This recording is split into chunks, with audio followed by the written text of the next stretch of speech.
This episode of Off Color is brought to you by Honorable Disorder, the world premiere production of the Emancipation Theater Company. The show opens April 6th at the Cleo Parker Robinson Dance Company, and tickets are available online at emancipationtheater.com. You are listening to Off Color, a podcast where we talk about race and help you learn how to talk about race, hopefully. I'm Rebecca Henderson, a.k.a. the Tan Tigress, a.k.a. the African from, well, kinda. And I got my producer and my white homie, James. And this is Off Color.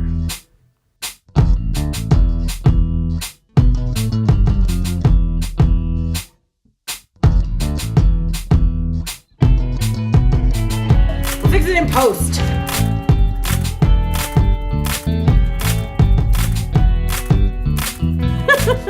This is how I start every time. That's why it's so long, because James has to edit out so much of me being really stupid. All right. So I'm really excited about tonight's episode because we have not one, not two, but three Renaissance men here tonight, and I'm really excited. So we have Jeff Campbell. Jeff Campbell is the founder of the Denver-based Emancipation Theater Company. He's an actor, a playwright, a poet, a singer, a songwriter, a rapper, an activist. And ladies, he's currently single and ready to mingle. Wow. Welcome, Jeff. Welcome. I hope you're single. Sorry. He shines shoes. He does floors. He's Jamaican. He's fucking great. This guy is fucking good. Look at those feet. All right. So, and our second Renaissance man is the fantastic and returning. This is his second time appearing on our show. You can check him out in episode 6. We have Theo E.J. Wilson. He is an actor, singer, fine artist, musician, community activist, poet, undercover black white supremacist, and my friend.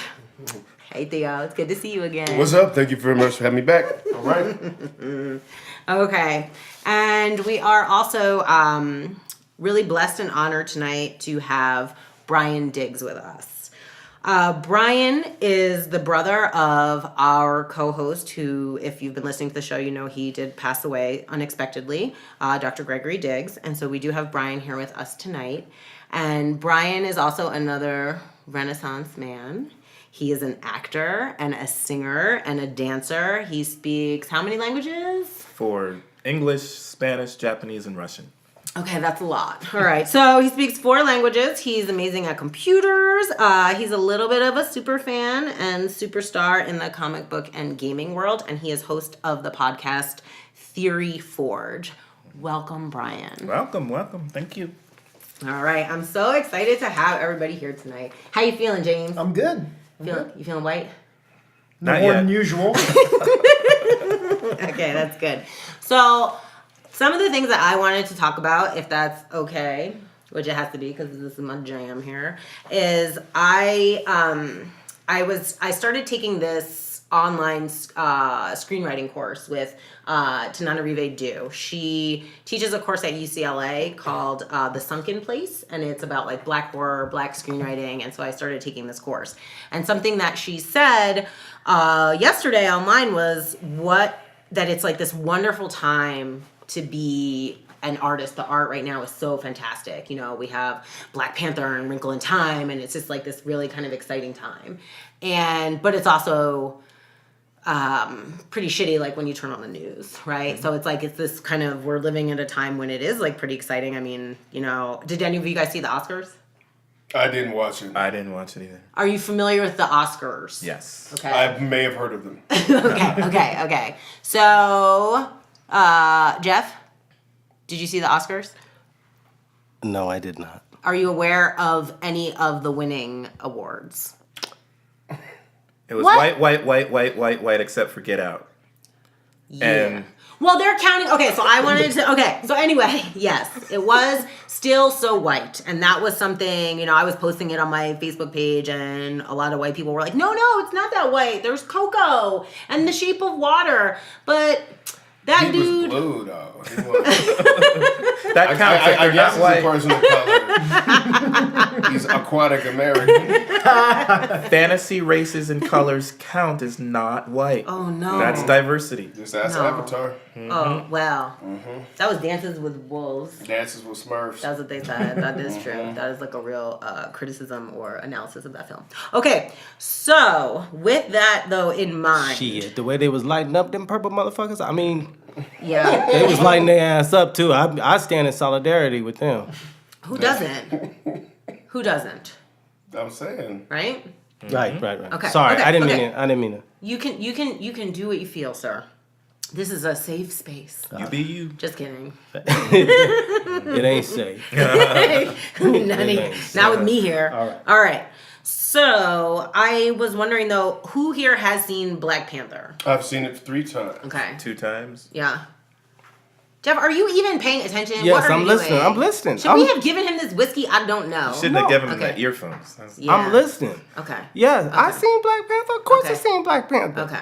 All right. All right. Wait, James, we know you've seen that. Keep going. How many Alright. times? How many? He only seen it 1 time. I saw it once. I saw it See, once. Okay. I you know. I only saw it once too, but I feel like very moved by it.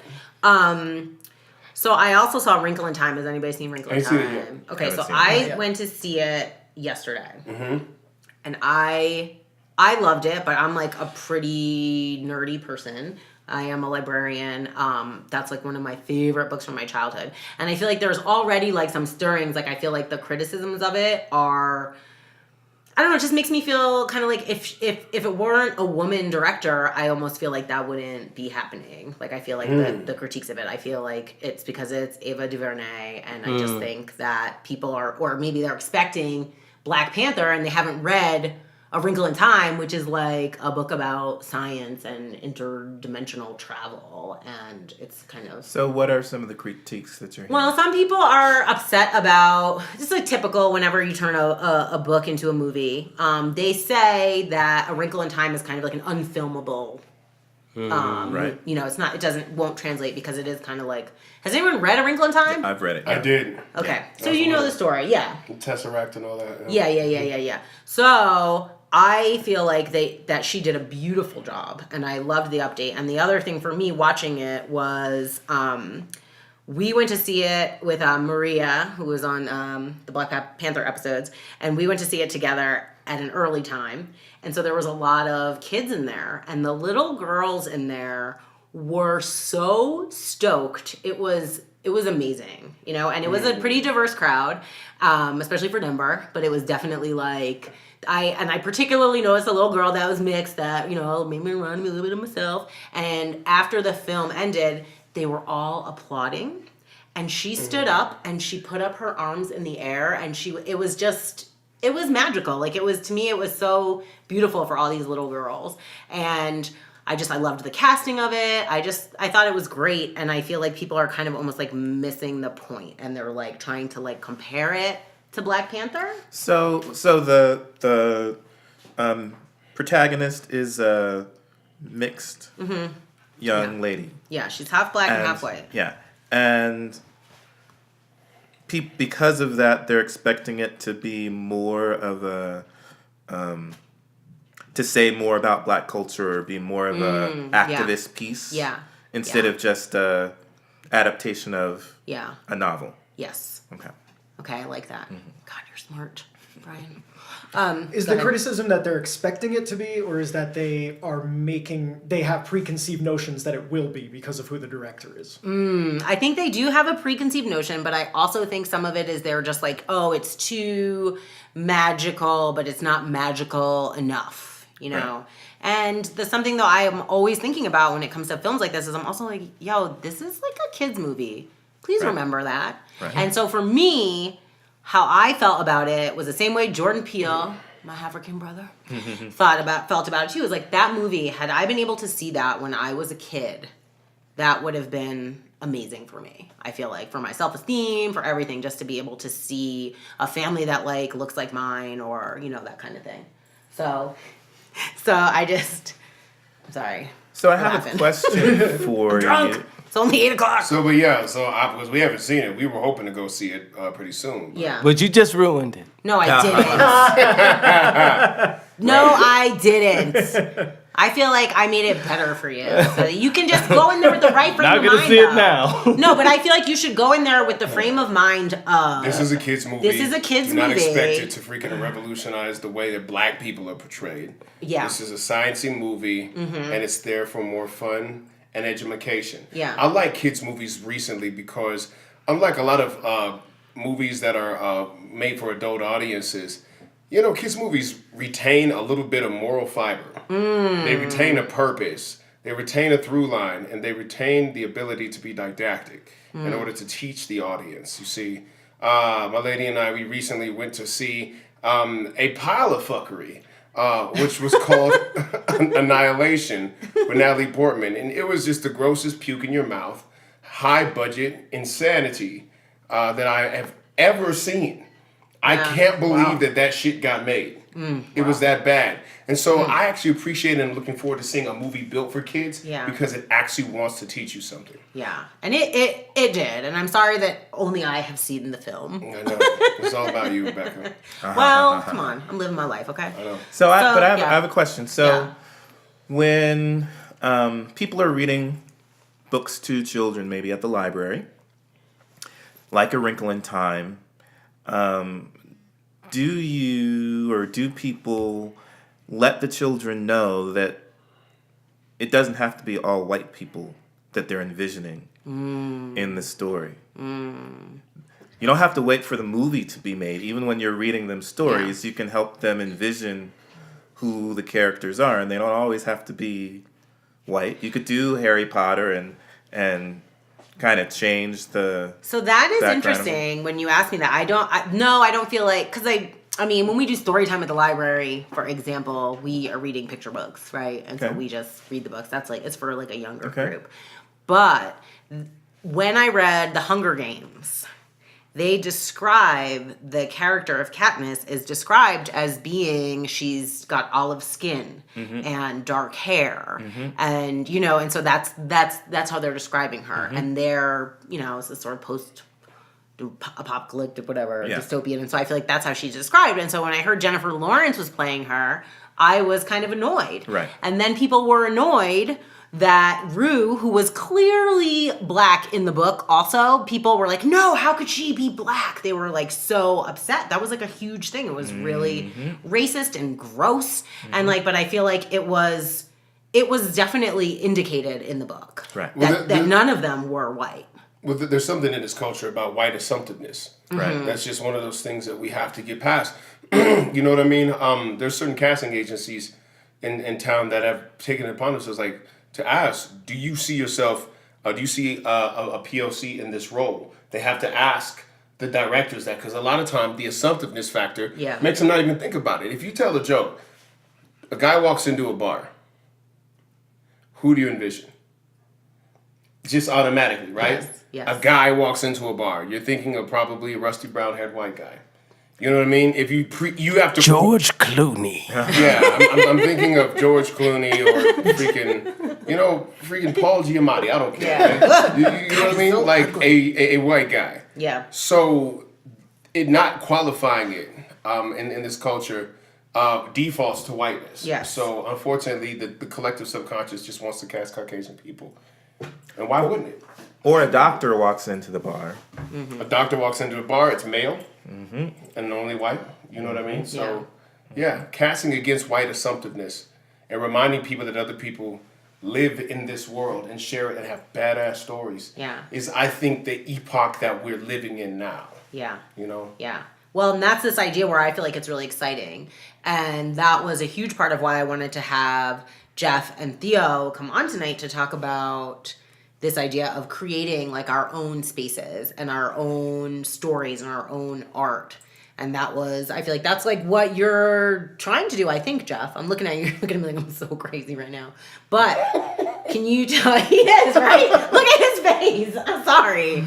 We might need to start videoing this. Okay. So you have started a new theater company, and it's a black theater company in Denver, a place I think really needs a black theater company. It's black because I started it.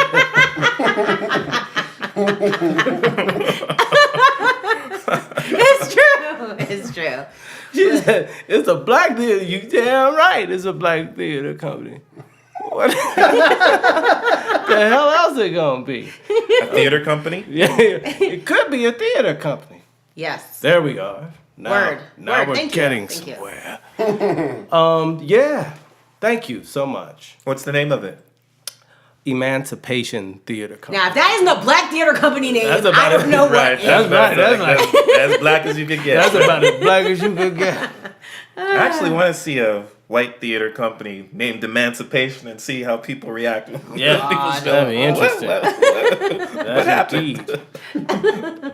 All right. Speak to me a little bit about why you decided to start this theater company here in Denver. I just got clear of purpose of what I want to be doing with my life. I just got clear that was, my vocation or destiny or whatever you want to call it. So at the time I was living in Georgia. And I was working for an organization that works with homeless veterans with PTSD. And my job was to update their website and their social media and publish a monthly newsletter for them as a writer for them. I was their writer. And so I would interview service providers for veterans, and I would interview veterans. And the stories that they told me were just super moving, and then I just got clear that I needed to be home in my hometown because there was a part of me that needed to be back in Denver, and then the other part was that I need to be doing my vocation. And so at that point, I began to kind of conceive the idea of Emancipation Theater Company, not a nonprofit, but a private company that works on its own, rather than the type of company looking for donations. It's the type of company that is, in a philanthropic context, actually giving money to causes that walk the talk that we speak about on the stage. It's one thing to tell a story on the stage, but it's also another thing to put your money where your mouth is and bring visibility and vision to folks that are walking the talk and recognition to them so that the community can get involved beyond the show. Become aware of these organizations or individuals and become involved with those organizations beyond the show. That's our end result that we're looking for. The mission will be accomplished when people, audience members, become active in the organizations that we highlight. That sounds pretty noble, sir. It's just what I would rather than give my energy to Hollywood and to the corporations and the whole idea of what arts and entertainment and perform, rather than put my energy into being famous and sitting next to, whoever. I would rather put my energy right here and my artistic talent and abilities towards the community, putting that same amount of energy within the community and localized economy and using art as a mechanism for change, an actual mechanism for change, not getting on a microphone and telling it like it is or getting on a stage and telling it like it is, but actually leveraging the power of storytelling, the power of arts and culture as a mechanism for change. It has to start at that root if we're really to get serious about social change and creating the communities that we want to see. All right, show's over, y'all. Making it, just kidding. Oh my, well, that's a lot for me to think about, and I'll tell you why. Because I I was watching the Oscars, unlike the rest of you people. And What do you mean, you people? Exactly. You know what I mean. So, and I was watching it with Maria, and Maria is from Uganda, and I think it was actually the first time she like sat down and watched the Oscars, and she hated it. She was so mad at me because I was like, this is my goal, this is my dream, I'm gonna be in the Oscars someday, right? And she was like, ew, why would you want to be there? You know, she was like, this is nothing. Why do you need this approval of these white people to tell you, you know? And she was like really like pissy about it. I mean, until Jordan Peele won, then we all cheered. Right. But other than that, she was, and so it kind of like gave me pause. It was like this idea of like, what am I really trying to do? Who do I want to be? And where do I want to put my energy? Well, historically speaking, Hollywood has not rewarded you for being yourself. Right. Right. And that continues on up to this day. So why continue to give that energy is my contingent. And it is not me putting judgment on anybody else. Because Yeah. I certainly was there myself. Yeah. But I want to just kind of take ownership of my statement by saying that's what I do. It's not necessarily the right thing for other folks. But I feel like I need to put my energy into creating art that transforms the community. And that means not just talking shit, but backing it up some way, somehow, you know? Well, I talked to some kids about the Oscars and what their expectations were before the Oscars actually took place. And they talked about the unfairness of it. And I was like, okay, Oscars, if you want to play this game where you deny artists of color the platform and you play the Oscars so white game, then what you're going to end up doing is just invalidating yourself. In the end, you'll find that people will not tune in, people will not believe you, and the merit of the award will lose value. Right. Because you decided to play these shady politics. And that's something that I think is inevitable when you're dealing with that crowd of people. Eventually, you just lose the authority to even call yourself a prize, to call yourself an end goal for somebody's career. You know what I mean? So all that to be said, you know, it's when I look at this time, I'm talking about 15 years ago. As somebody who was considered woke, I remember when woke was passé. I remember when woke was the thing that dinosaurs were. People were looking at me like, oh, what, you trying to be H. Rap Brown? You trying to be Huey P. Newton? You know what I'm saying? And so now that the pendulum, oh, look at that. And now that the pendulum has switched the other way, I'm destroying the equipment here. That's right. It's like, okay, more people are talking about creating their own shit than have been talking about in the last 3 generations. In the last 3 generations. Ever since the integration experiment was the crux of our thrust towards the goal line of success. We ain't been talking about like this since the days of the Black Wall Street, since the days of the 60s, since that era. You see what I'm saying? And with all this talk, something's going to come about. Yeah. Something's going to manifest. So yeah, fuck you, Oscars. If you can't play fair because you want to be so white, we're going to come up with our own shit and we're not going to pay attention. We're not going to take. But it's also a specific kind of white. So when I look down the list of who won, like I was hoping Wonder Woman, one of my favorite films, and I got the chance to sit next to a young girl who's about 7 or so, and she was just so excited to see this powerful woman on the screen.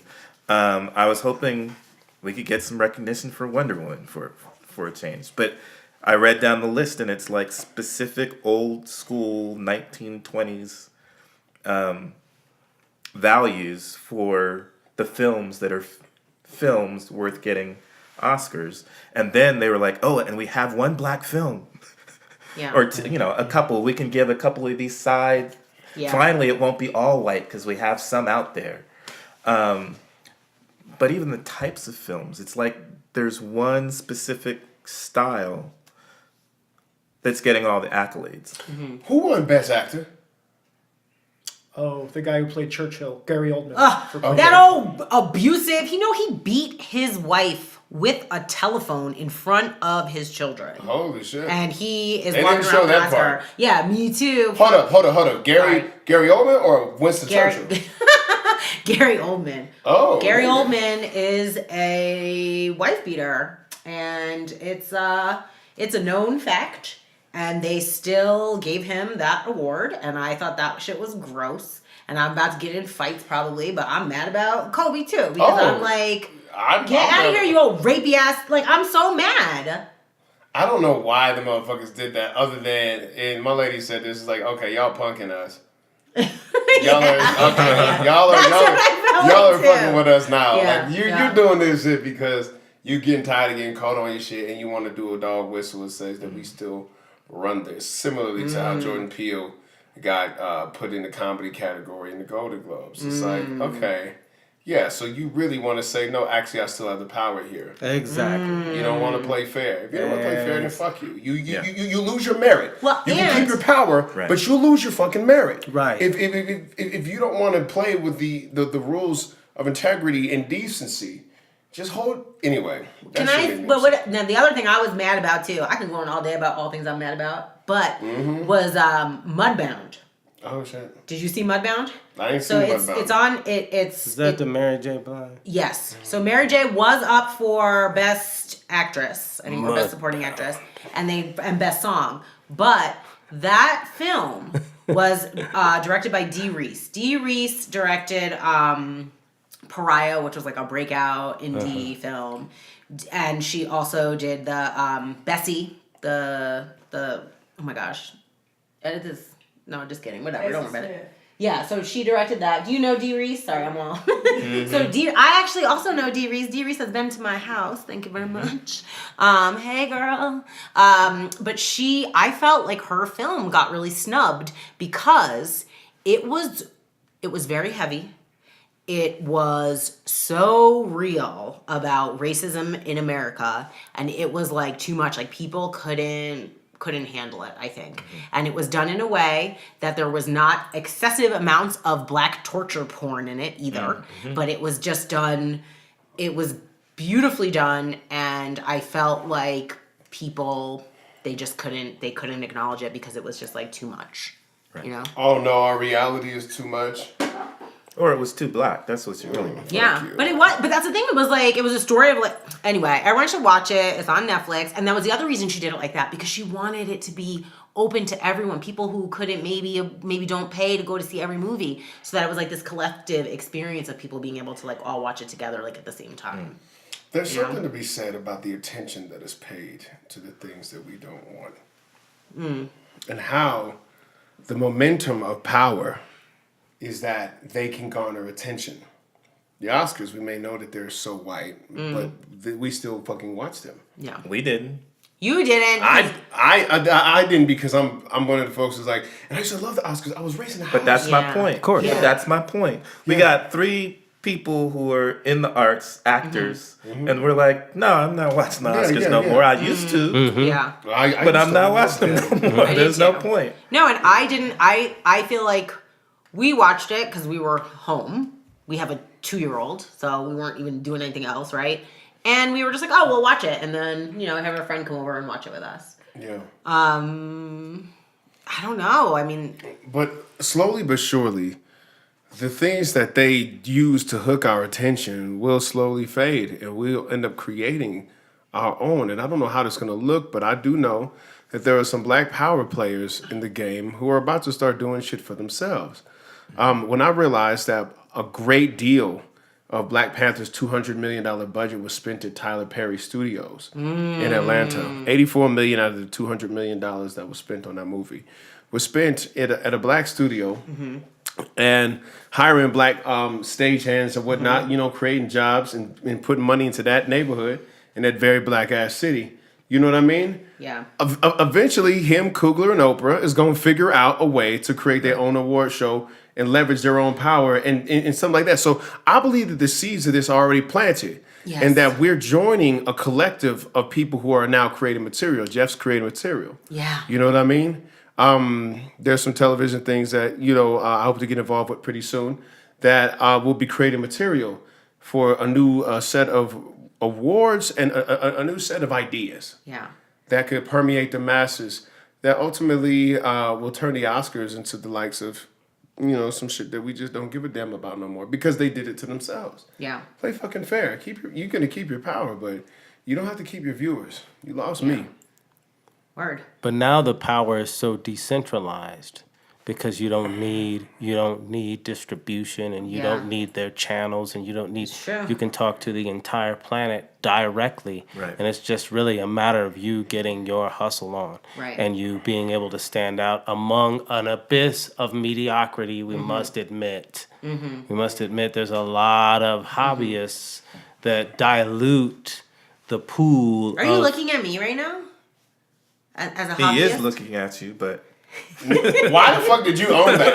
Yeah. Can we ask why did you internalize I this? know, because I got You're the mental freaking problems. host of the podcast. I know, that's and he's true. looking at you because you host shit. No, You're in your house. but I'm saying because like that's where I'm at. I was on a as roll well. here. I know. I can't help myself. Okay, I can't help We're myself knocking 'em down. because I'm making a film, right? Everybody knows I'm making my own little film about mixed race people. I'm making like a documentary and stuff. And I didn't know that for real. Are you serious? I knew parts of it, but see, that's what I'm saying. A lot of people didn't know that. Yeah, it's coming out. Should be out in May. You're gonna have to pay licensing to watch it, but I don't know. I feel like you're right though. You can put It's your called message out there. She's Black. No, really.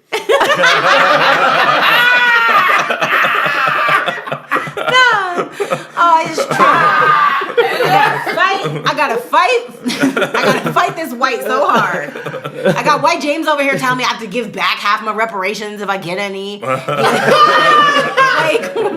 it's not. No, it is. It's called All Mixed Up. Our Changing Racial Identities is about multiracial Americans. I'll just shout my own self out. Okay. Nice. But I think you are right, Theo, and I think Maria is right, and I think that we are going to have our own awards, but I just want to know like what that's going to really look like without. It's gonna look like the Soul Train Awards, but classier. It's gonna look like the BET Awards, but bigger. You know what I mean? Like we eventually gonna create some shit, and it's gonna be like Wakanda. When you create some shit that's so lit and on its own, everybody's gonna want to wonder why they ain't a part of that. Yes. The mainstream one, they're gonna try to buy it, they're gonna try to appropriate, they're gonna try to take it, try to steal it, try to duplicate. Yeah. You know what I mean? Just like black folks have always done when we've been excluded. How do they not realize that this is a cycle?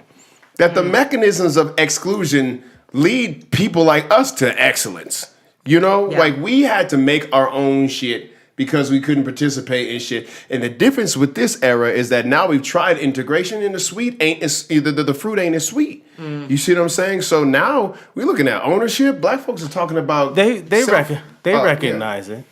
They recognize it. So they keep, they'll throw you a bone once in a while. They give you a nice one. A nice bone. A nice Tastes like get out. get out. It's not bad.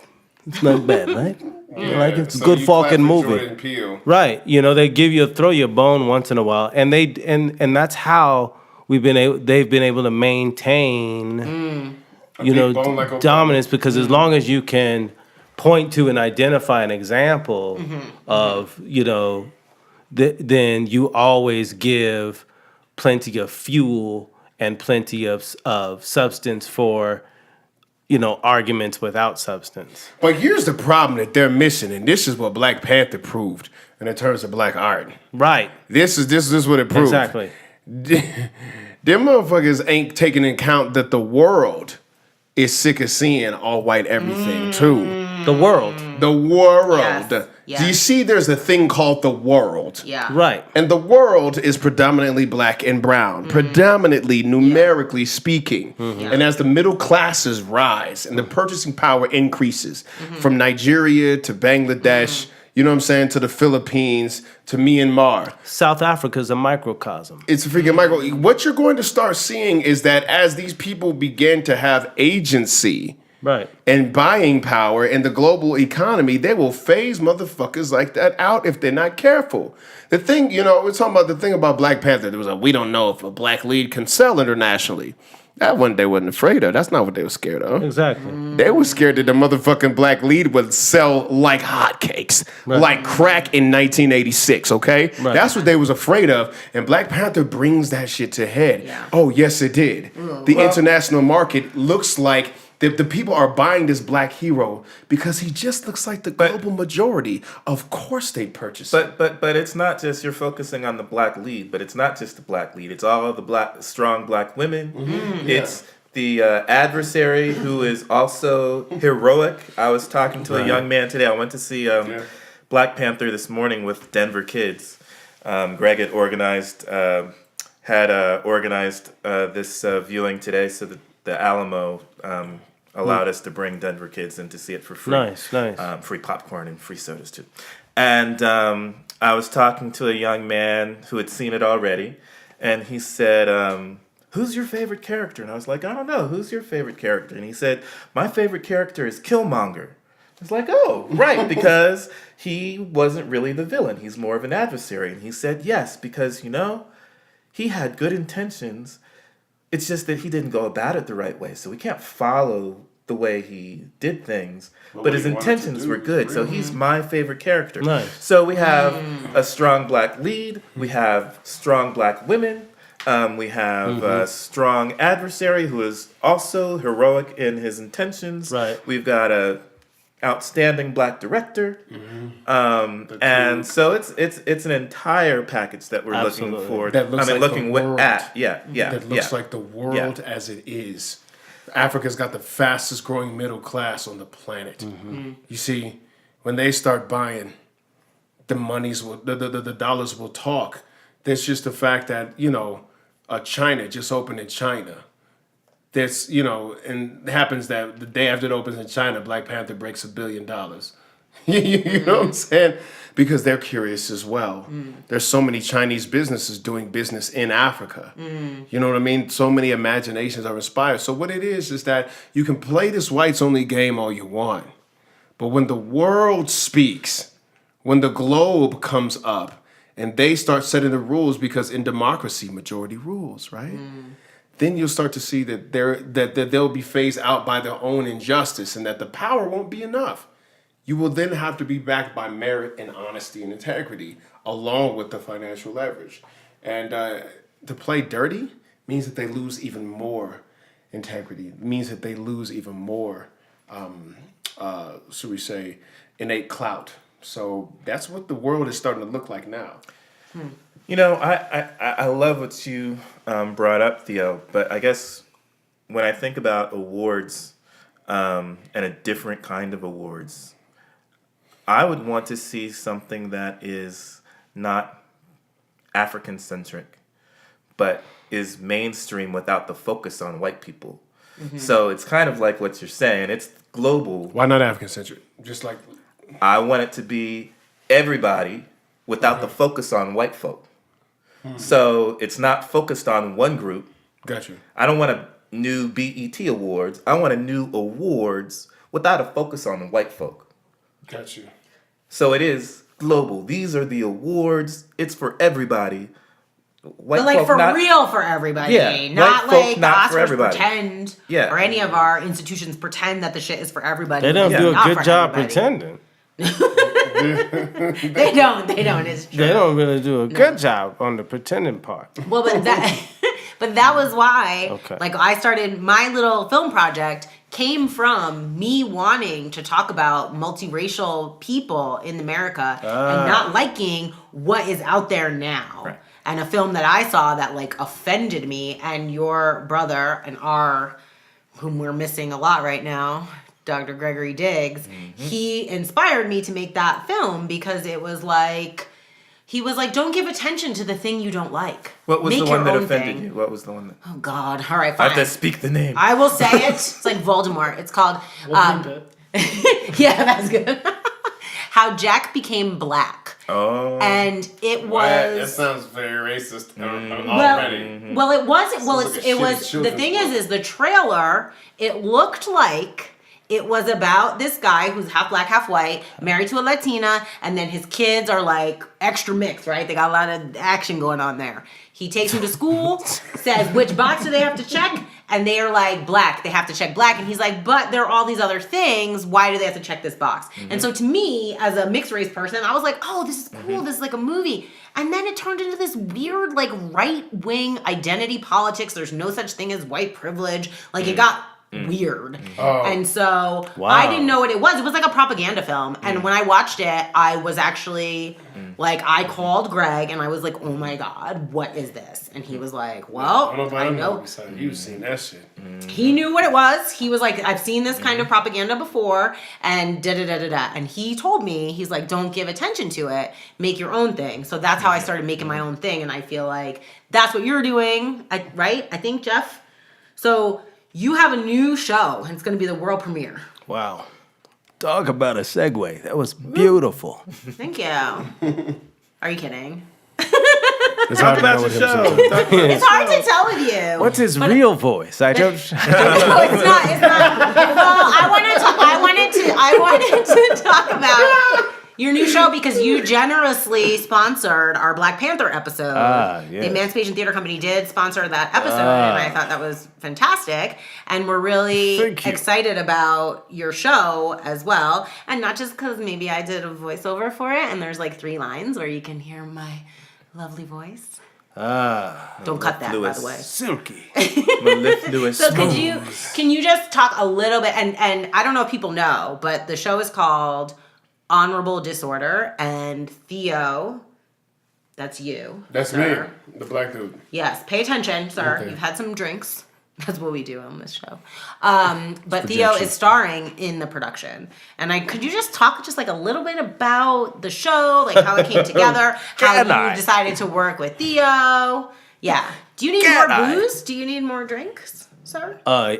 Yeah, that'd be cool. All right. Is there some more? Let's take a. So we're gonna take a break before we get into honorable disorder. No, that's gross. What is this? Doing? That's champagne or cava.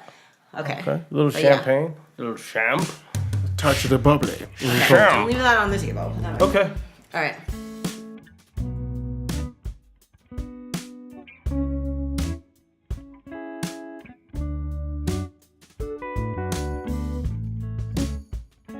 What I know of this show is I've seen the poster, right? The poster shows Theo Wilson painted in like full body paint of American flag, like screaming. It's like an incredibly powerful image. Okay, that's what. So to me, it looks very compelling. Just the whole, I'm like, whoa, like what is this going to be about? You know, that kind of thing, right? So I heard that. Then I got lucky, and you were looking for people to do voiceovers, so I got to come and see a little bit of the behind the scenes stuff of what you guys were doing. And you had like this choir singing, and it sounded like it was going to be amazing. I know it's about PTSD. I know it's about Denver. And I know it's about the neighborhood 5 Points, which is a historically black neighborhood in Denver. Those are the things I know. Now lay it on me. What have I missed? Now, nobody needs to see it. That's Thank you, Rebecca, for the Cliffs Notes. No, yeah, it's about that and so much more. You know, and it's about PTSD and so much more than that. You know,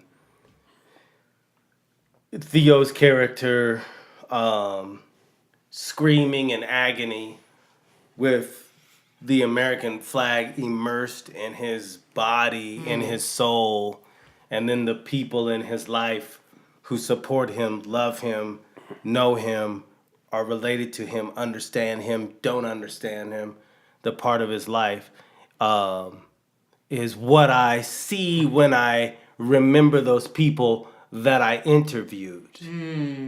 I see just these guys that have sacrificed their soul for that flag, that the flag is really, there's no taking their identity away from that flag ever again because of the what they endured and the sacrifice that they made. You are American. You own this shit. You own it.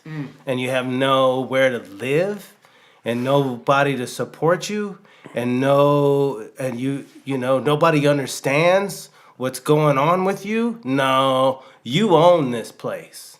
You do. It is yours. And so coming home and trying to reintegrate back into society, Deshaun, who is Theo's character, has had his share of ups and downs with that. So we come in on the back end of him, like getting a second chance from mom and, really trying to get his act together, and he really utilizes the memories and emotions given to him by his superior officer, the sergeant, which is played by Afrofuturist Chet Sisk. He's a author in town, and this was actually his acting debut.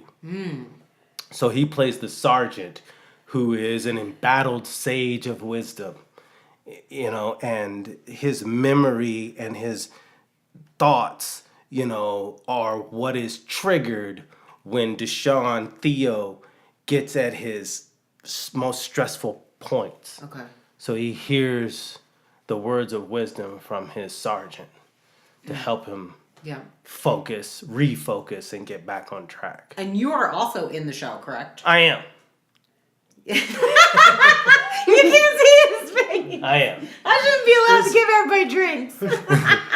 Listeners are missing a lot of. A huge smile. A huge smile. Yes, I am. Yes, I am in the show. I'm smiling because I play his crazy uncle. And everybody got a crazy uncle. Word. And so I play his crazy uncle. Okay. And I just really don't understand all of it. And I don't give him the benefit of the doubt.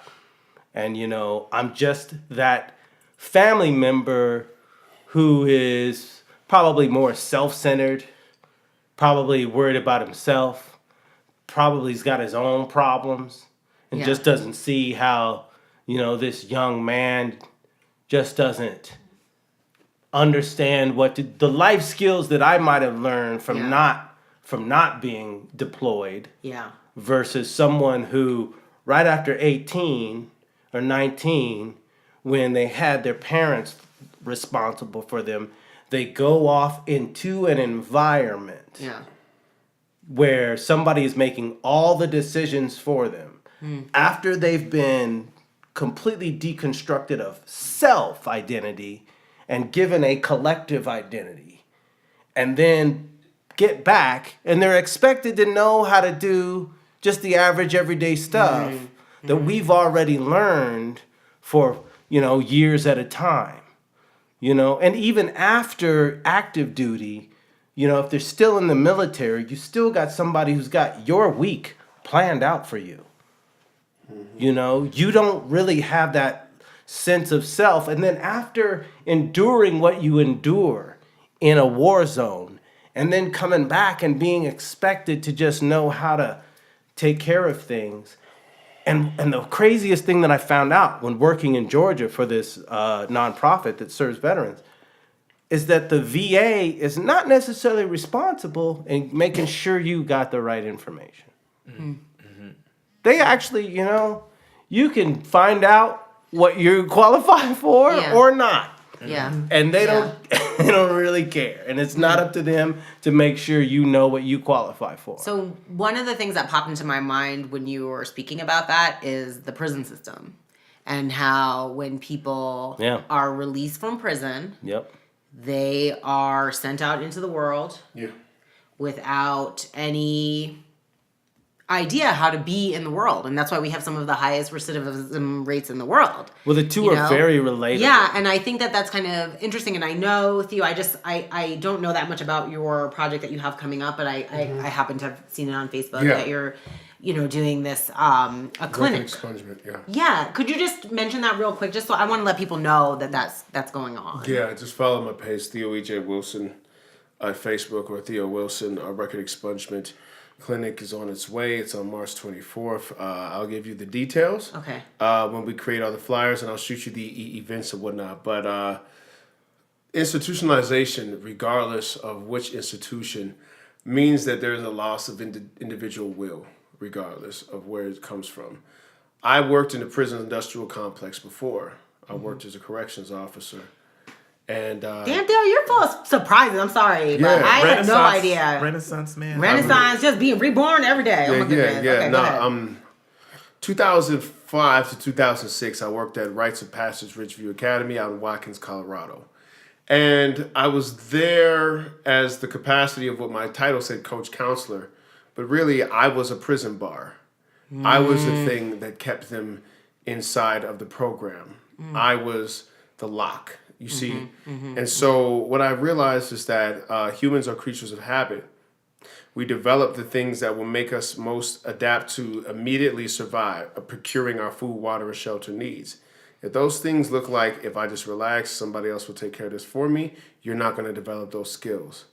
And when I look at veterans, what I see is ultimately the byproducts of a war culture the world has not seen since the Roman era. We have a war culture here. And we live inside the cushy empire. This shit's Disneyland compared to what the American empire puts people through.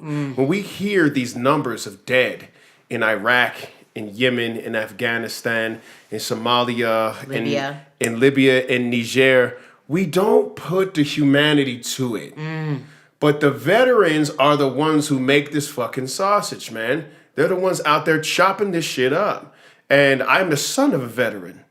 My father's Vietnam. And I remember watching his evolutionary arc. Yeah. The man that he was when I was in elementary school to the man he became when I was in college. And how, it was a very thin line that separated him from the heroin. Very, very thin line. I remember the bug outs. I remember the flashbacks. So I'm deeply connected to this hell. I'm the first man in my family since World War I not to have served in a major armed conflict. And my brother went to Iraq. You see what I'm saying? So either way, a man in my family has served in every major conflict since World War I. And I think that when it comes to what the power that veterans have, see this, everybody sleeps on this. The veteran is the only one who has the neurological conditioning to endure the kind of firefight that can spark a revolution. That's the Spartacus principle. You train this person to do the shit that needs to be done for combat. There's a line in the play where it says the only people who changed the world was veterans, right? Soldiers. When you take these people and with this skill set, we talk about guns. Shooting a gun with your earmuffs on is one thing. And during a firefight with bullets coming at you and maintaining steely conviction towards your target, there's only one group of people who has that skill set. And you don't want to take care of them? You don't want to give them their fucking benefits? You don't want to make sure that they're okay? That's a powder keg. They're going to go off. It's going to be Spartacus in here. So we got to make sure that we draw attention to who they are. And that's what I think that this play does, especially the intersection of black and veteran. Yeah. What does that look like? That's what the play Honorable Disorder explores. We will give props to prop up those security guards who are too afraid to run into the school to save the kids. They got the guns, but they're not going in because they're not been trained to do like you said in a firefight. Yeah. They're like, yeah, maybe I'm not ready. The interesting thing about that is, 1/3 of the worst 43 mass shootings in the U.S. since 1986, 1/3 of them have been committed by veterans, people who are militarily trained. 51% of all individual homeless veterans have a disability. It's when you look at that, and 70% of them have mental health issues. When you start to look at that and then break down who they are, 11% of veterans are women. 19% of them are people of color. 3% of them are immigrants. You know, 15% of them are LGBTQ, and 7% of them are live below the poverty line. So when you look at that, it's like 52% of veterans, 54% of veterans are from a marginalized group. And then couple that with mental health, infectious disease, and the probability, suicide probabilities. When you couple it that, they are a marginalized group comprised of marginalized groups. And when you look at that like that, it becomes imperative that the so-called identity politics, what I like to call level the playing field politics, what I like to call that, if we say, okay, enough with this conversation, we keep bumping our heads with you. Okay, you seem to be in love with veterans. Let's take a look at who our veterans are. Actually are. Let's take a look at who they are. And then let's calibrate, justice and equality based off of them. Let's calibrate it for the rest of the citizens based off of them.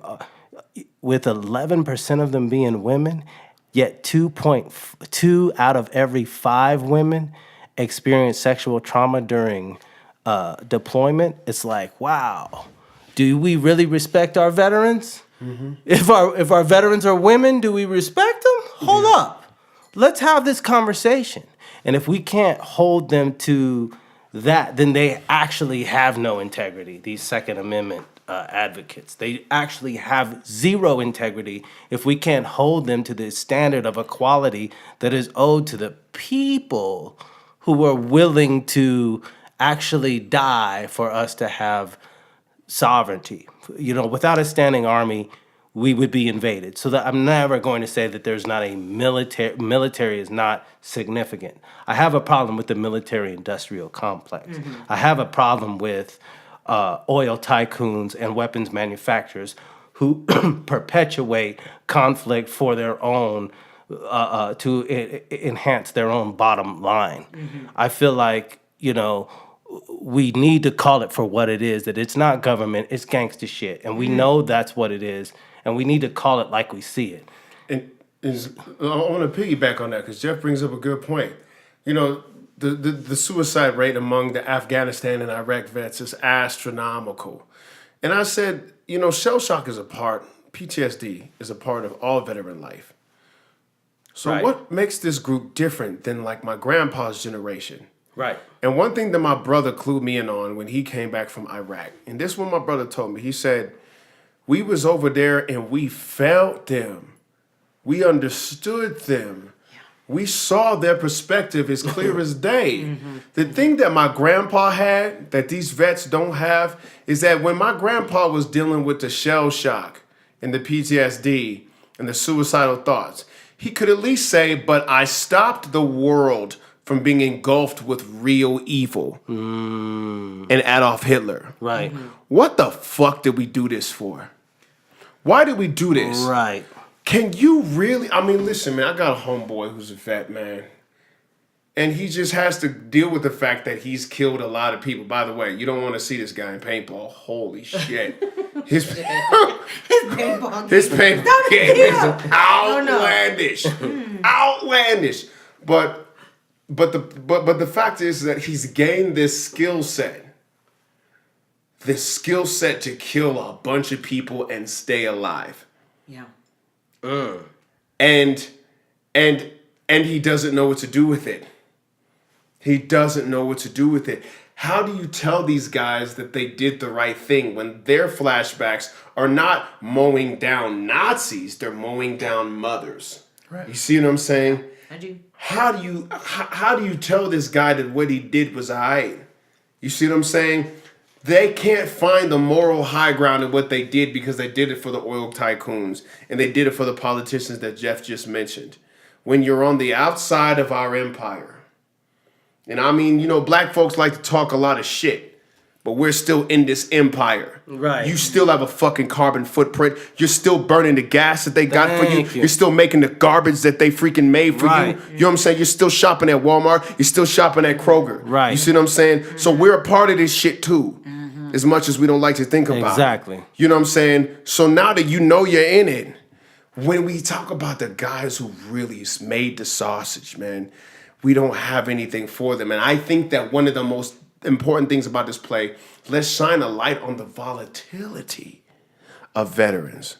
Because when these guys lose hope, it can go to hell in a handbasket real fucking fast. Well, but if we really respected the veterans, we wouldn't be sending them to these places in the first place. Right. Because, again, like you said, Jeff, they're 18 and they get sent out into these atrocious conditions where, like you said, Theo, they're mowing down mothers and children and they feel their plight.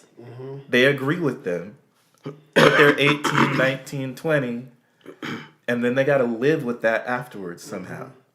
And, you know. They come home empty-handed and empty-hearted.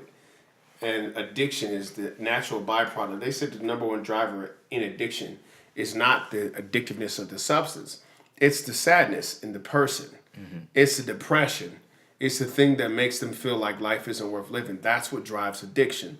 And nobody feels that like somebody, like it's one thing to have somebody have been killed that you love, but to have been the killer, Well, and living with that is so different. And on top of that, seeing your buddies die atrociously too, all that kind of stuff feeding into it, yeah. Right. So Theo's character is thrusted in this world up against gentrification in a world of, Amendment 64, the post, legal cannabis movement, and he's pushed up against the opioid epidemic and his only surviving platoon buddy who lives in the park.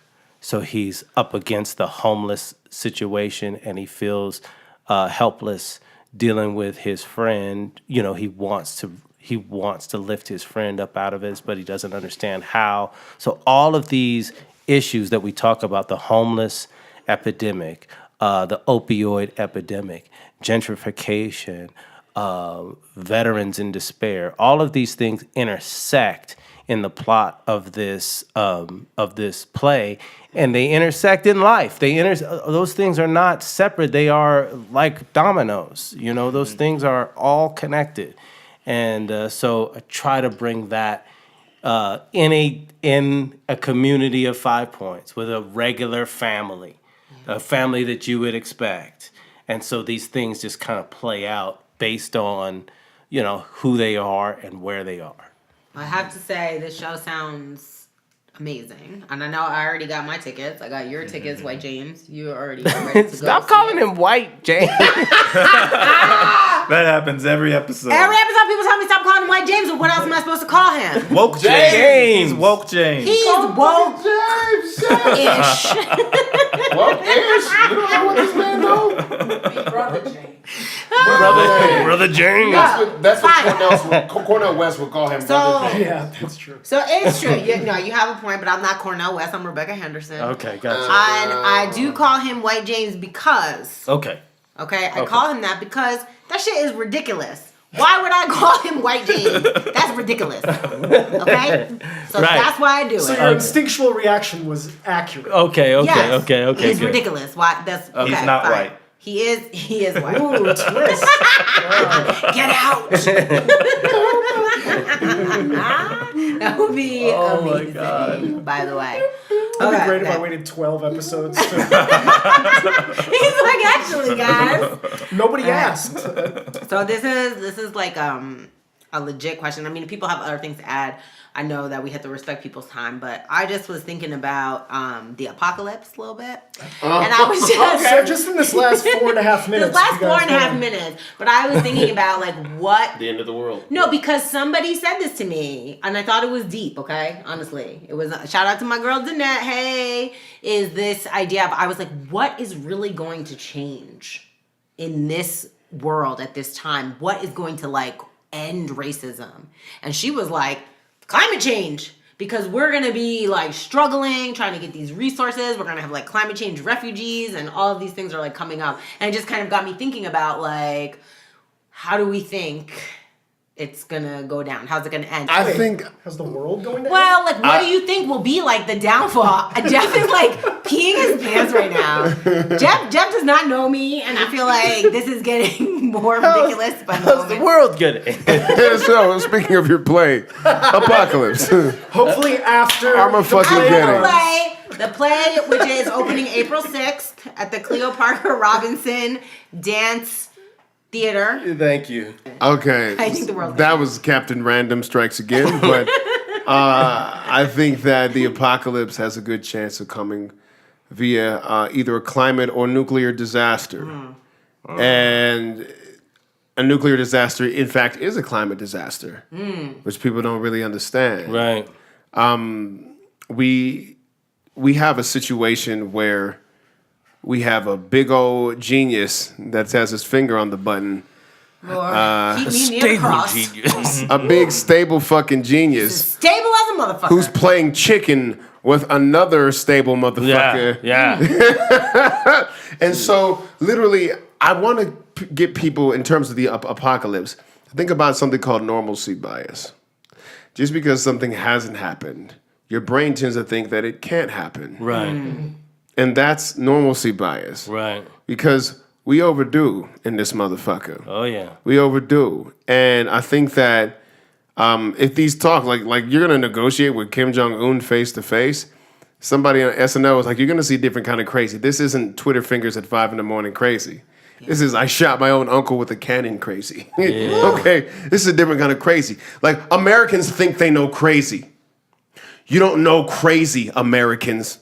Yeah. You don't know what the fuck the rest of the world is willing to fucking do to you, Americans. You see what I'm saying? Yeah. When I went to fucking Africa, I was like, okay, here we go. This is destitute. This is hungry. You know what I'm saying? Islam. And this is in the townships. This is not in the main city. But I was like, all right, motherfuckers do shit over here because they have logical reasons. Right. And what's so interesting about this is that we are in a situation where we're so vulnerable here. We don't grow shit. Yeah.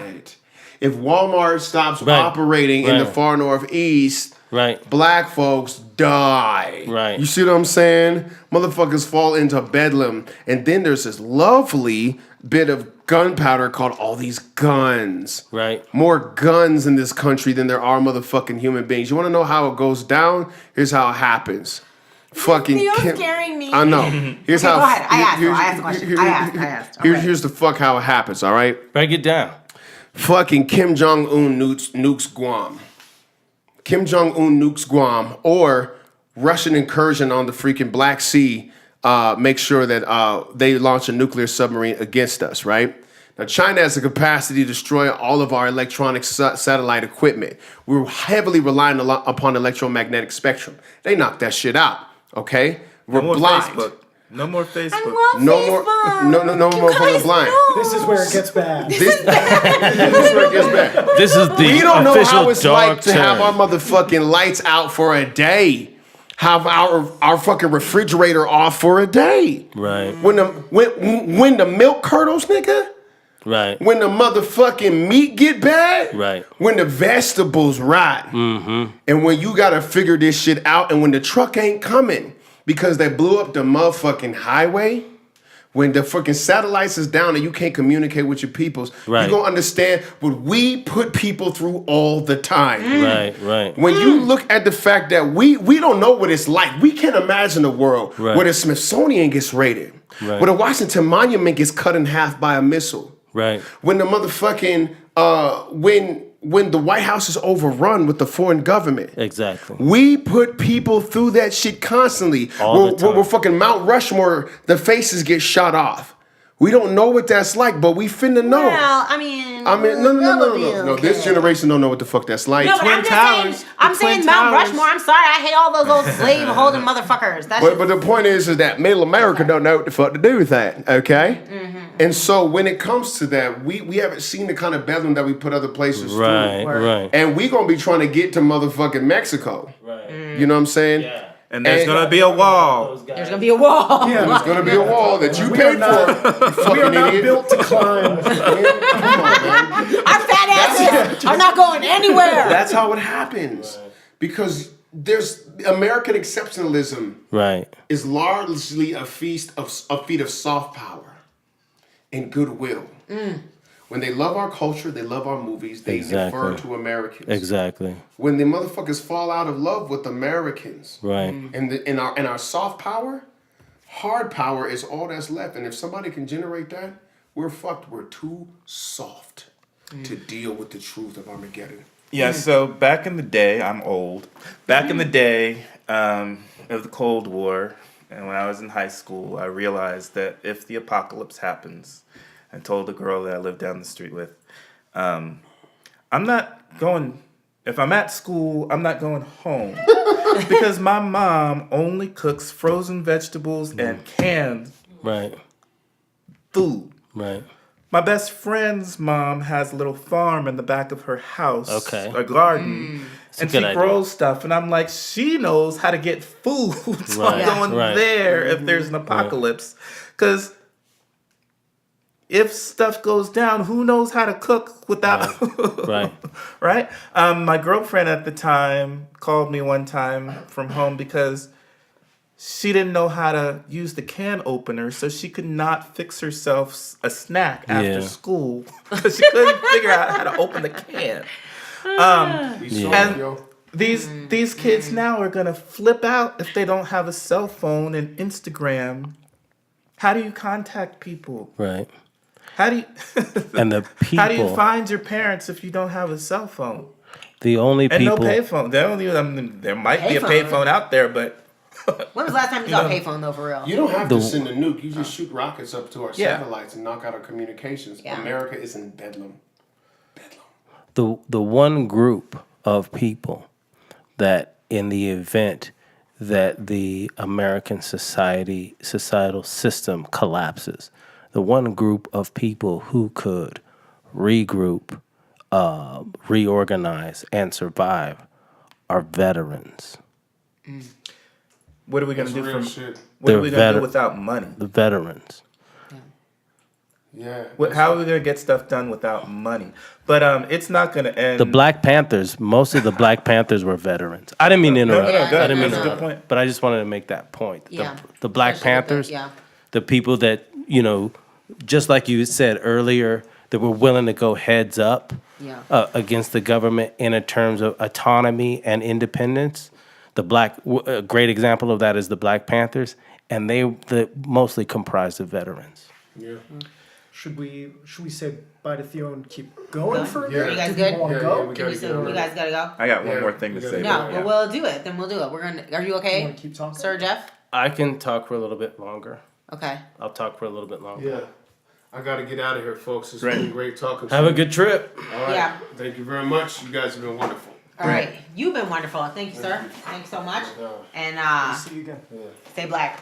So wait, I have one more thing. Lay So it on us. the apocalypse cannot end racism. It's gonna Right.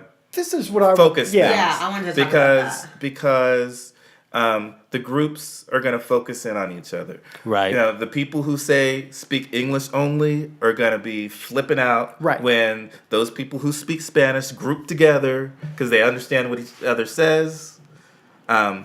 Those values that we have, the differences in cultural stuff, the cultures are gonna lump together and stay together rather than integrate. They're gonna segregate. Absolutely. I agree Yeah, with that. yeah.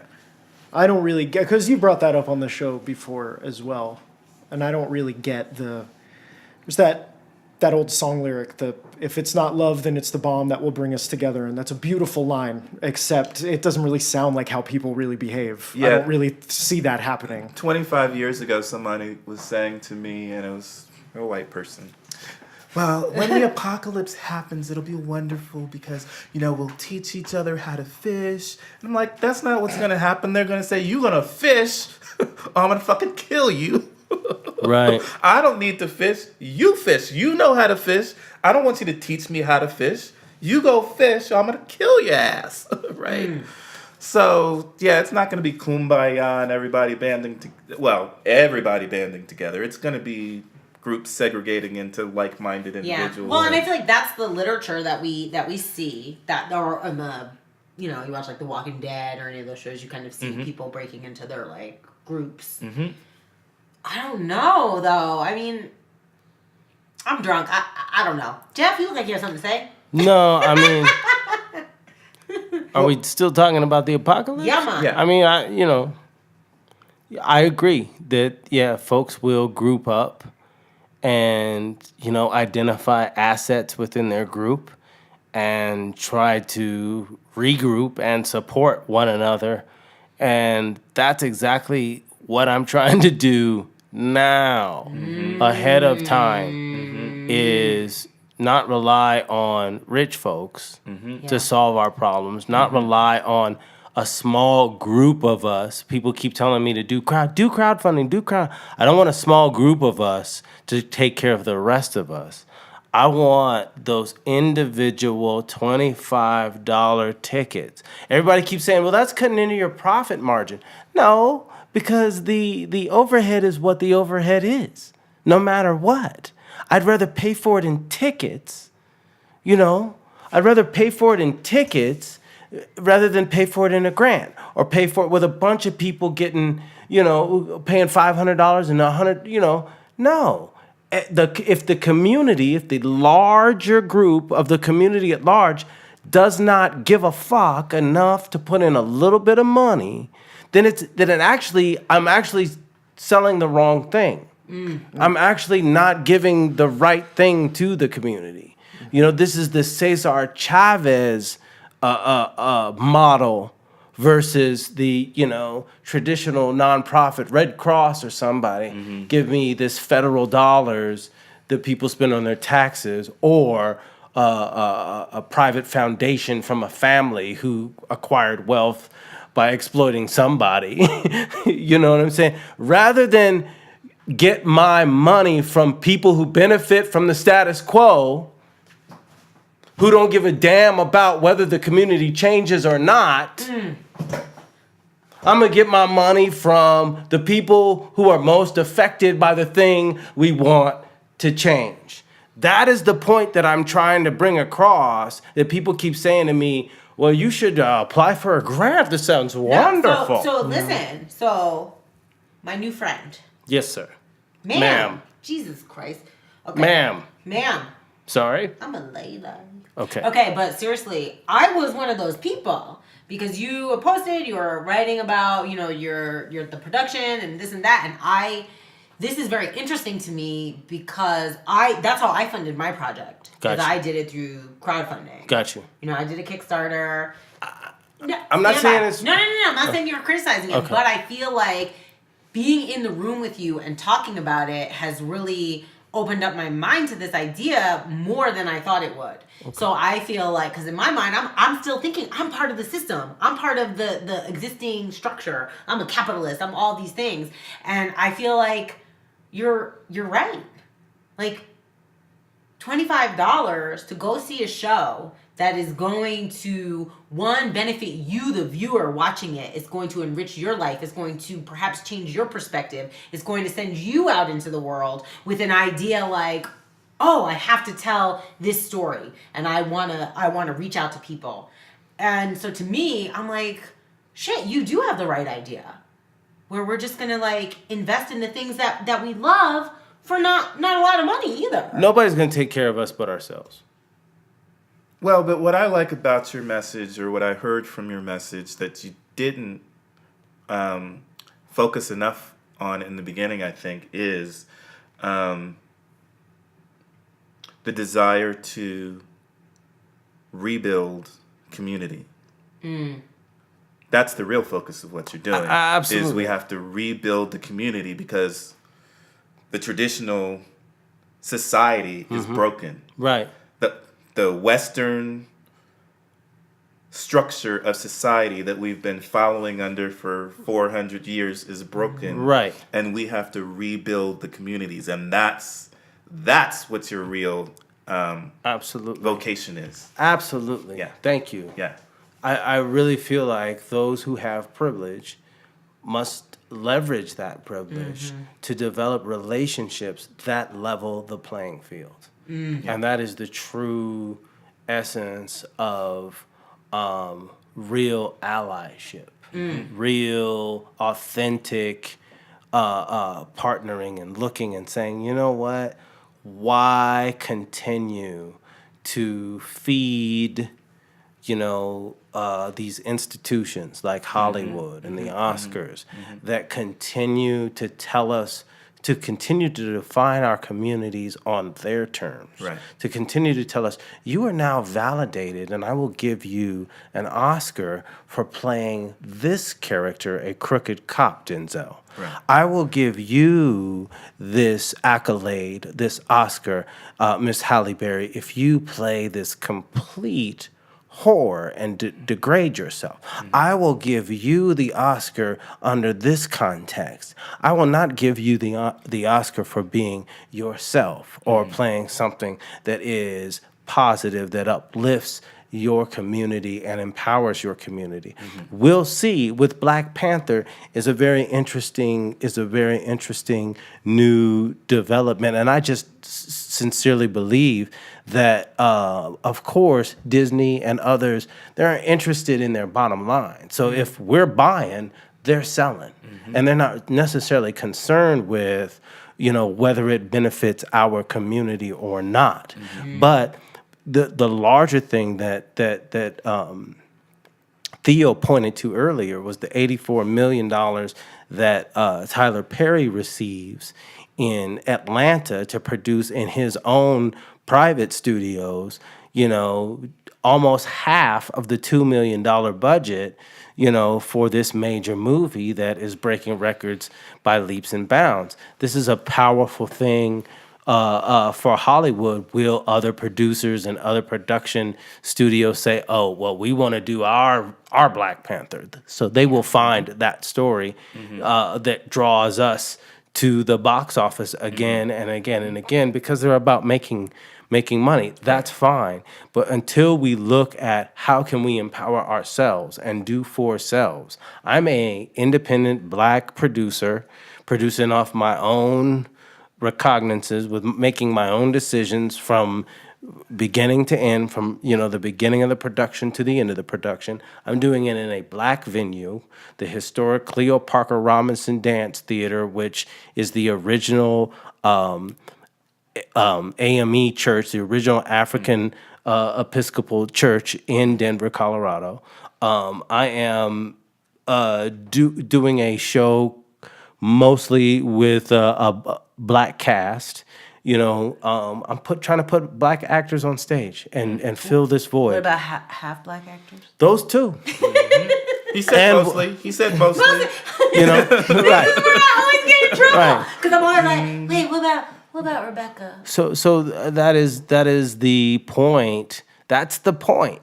And no, I'm not saying, oh, I'm the guy. You are gonna decide if you're gonna hold me accountable. If the fucking play is shit, you ain't gonna come back. Yeah. You're gonna hold me accountable. But what you're talking about shows like I hear a tremendous amount of belief in your own work. I mean, it sounds like when you're talking about, you're not talking about, well, I'll put this on if I get a grant. I'll put this on if I get, you're ready to live and die out there by whether people show up. Well, yes, and also, don't even come necessarily for me and Jeff's art. Come because you believe in that veterans need to be supported, and the $25 part of that, for every sold out show, we give $100 to the Art of War Project.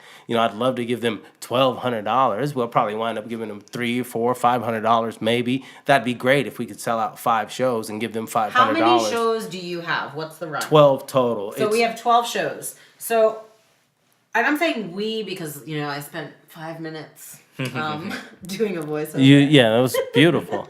You were perfect. You were a natural. Oh, thank you, Jeff.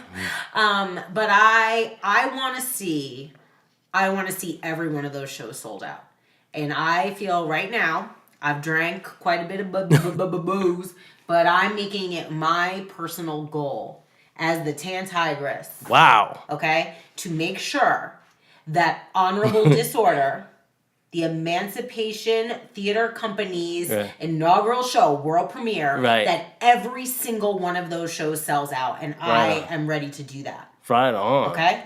Shoot. So you said it. Well, you it's said done. it, though. Then it's done. I'm good. I'm But good. I'm going to go on a rant, and White Jane's probably going to cut it out, which makes me mad, but whatever, is that piece of privilege really speaks to me as a mixed race person, as someone who feels very connected to the Black community, who feels Black. I feel, my husband made this mean ass joke at me, and it was like, he's like, you thought you were going to give birth to the Black Panther and you had the Winter Soldier, right? And that's true. My baby came out white, and I feel like, weird about it. And that's part of my film, all of that stuff. But I feel a very strong obligation because I love my people. That's what's up.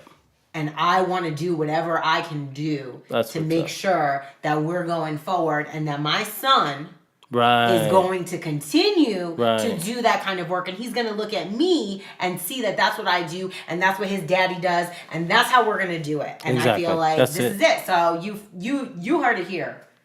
We're going to sell out Honorable Disorder. That's what's up. Okay? The show goes up April 6th. You can get your tickets online. Yep. Just go to emancipationtheater.com and hit get tickets. And you better get them too. And you know what, white people? I'm talking to you. I'm talking to your rich, privileged asses. Damn.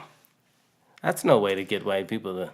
I know. And that's what I was if they're listening to the podcast. Oh, yeah. I know, but I feel like that was the thing, though. And then Brian just said it so sweetly. Because, we're really missing... We're missing our brother, Dr. Diggs, because I would scream and yell stuff, and Dr. Diggs would be like, well, and he would kind of like rein me in a little bit, Got it. And so he is not here to do that. So, you white bitches, buy your tickets! Or get Rebecca to buy you one like I did. Yeah. I did. I did.